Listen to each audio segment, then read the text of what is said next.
देश की सबसे पुरानी कांग्रेस पार्टी ने बुधवार को कांग्रेस कार्यालय हमीरपुर में 138वां स्थापना दिवस कार्यक्रम का आयोजन किया, जिसमें कार्यकर्ताओं ने राष्ट्र निर्माण में पार्टी द्वारा दिए गए बलिदान को याद किया।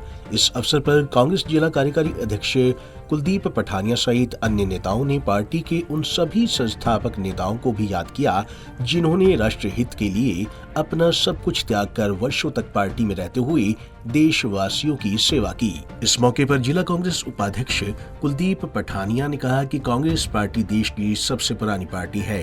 पार्टी अपनी स्थापना से लेकर आज तक कई नाजुक दौर से गुजरी, लेकिन लोगों के पार्टी के प्रति विश्वास को कमजोर नहीं पड़ने दिया।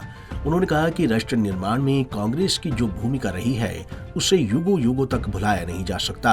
हम सदैव कांग्रेस परिवार की मर्यादा और संगठित स्वरूप शान को बनाए रखने के लिए कृत संकल्प हैं। वहीं पठानिया ने भारतीय जनता पार्टी के द्वारा डी नोटिफिकेशन के मुद्दे पर की जा रही बयानबाजी पर पलटवार करते हुए कहा कि भाजपा की पूर्व सरकार ने कर्ज का पहाड़ वर्तमान सरकार को दिया है। उन्होंने कहा कि चुनाव वर्ष में केवल जनता को लुभाने के लिए की गई घोषणाओं को कांग्रेस सरकार ने रिव्यू करने का फैसला लिया था। उसी के तहत मुख्यमंत्री ने डी नोटिफिकेशन की है। उन्होंने कहा कि कांग्रेस पार्टी मुख्यमंत्री के लिए गए फैसलों की सराहना करती है और उनके साथ खड़ी है। पीछे भी यहाँ इस तरह की बातें हुई हैं, सजा हुई हैं, आज भी वही बात है। उसके ऊपर वो दोबारा वो उसकी जो अंदर की जो बात है वो बाहर आई है। हम मुख्यमंत्री को बधाई देते हैं कि उन्होंने तत्परता से इसके ऊपर कार्य करके चयन बोर्ड को 2 महीने के लिए बंद किया है और यहाँ की जो यहाँ भर्तियाँ हुई हैं उनकी जो वो समीक्षा की जाएगी। उसके लिए SIT बनाई है। कांग्रेस पार्टी उनके निर्णयों के साथ है और प्रदेश की जनता को न्याय मिले, प्रदेश की जनता को विश्वास हो कि अगर हमने सरकार बदली है तो हमारे हक के लिए वो काम कर रही है। वहीं मुख्यमंत्री और उनकी धर्मपत्नी पर पूर्व मंत्री के समक्ष की गई अभद्र टिप्पणियों पर कुलदीप पठानिया ने कहा कि ये दुर्भाग्यपूर्ण है और इस तरह की अभद्र भाषा का कांग्रेस पार्टी विरोध करती है और ऐसे व्यक्ति के खिलाफ सख्त कार्रवाई करने की मांग भी करती है। भाजपा जिस चीज के लिए इस हिंदुस्तान में मशहूर है उसी पैटर्न पे वो काम कर रही है।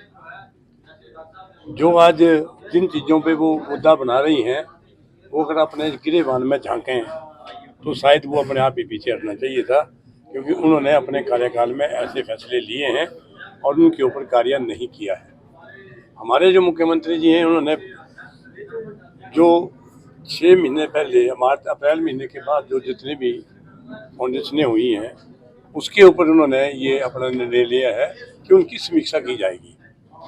जिस सरकार के पास 17,000 करोड़ 67,000 करोड़ कर्जा था और 5,000 करोड़ कर्जा और लेके मार्च तक लेके चली गई है, प्रदेश की जनता ने उनको नकार दिया है। वो ये समझ नहीं आ रही थी कि वो एक एक दिन में 300 करोड़ की घोषणाएं कहाँ से कर रहे थे। जब उनके पास 65,000 कर्जा था, अगले 5 महीने के लिए वो अपने 5,000 करोड़ कर्जा मांग रहे, 1,000 करोड़ मांगा और इतनी भारी जो उन्होंने फाउंडेशनें की वो सत्य के दायरे में थी कि वो बिना बजट और बिना प्लानिंग से हो रही है। उसकी एक समीक्षा हो रही है। अगर उनमें लोगों की ज़रूरत है और बजट है तो वो काम करेंगे, उसकी समीक्षा हो रही है।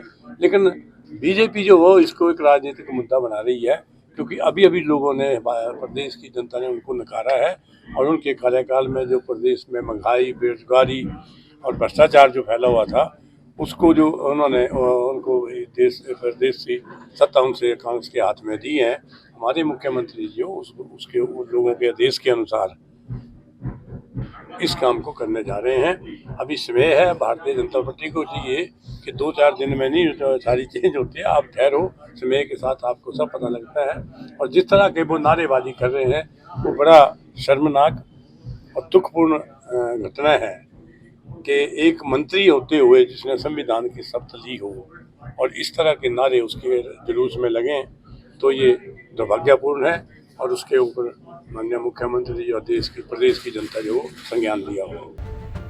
पंजाब केसरी टीवी के लिए हमीरपुर से अरविंद सिंह की रिपोर्ट।